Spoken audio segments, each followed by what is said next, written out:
Pemirsa, berikut informasi mengenai mobil box yang menabrak pagar masjid di seputaran Aceh Besar.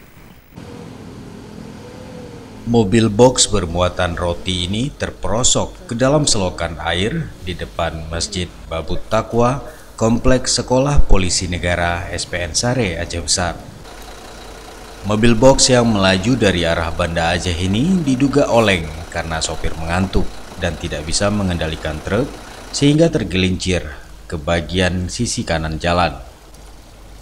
Proses evakuasi mobil box menggunakan kren sempat menarik perhatian pengendara yang melintas di Jalan Nasional Banda Aceh Medan.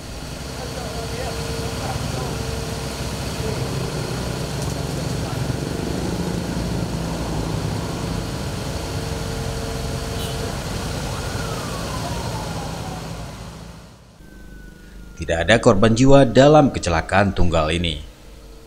Masyarakat diimbau lebih berhati-hati dalam berkendaraan dan lebih baik istirahat sejenak jika kelelahan.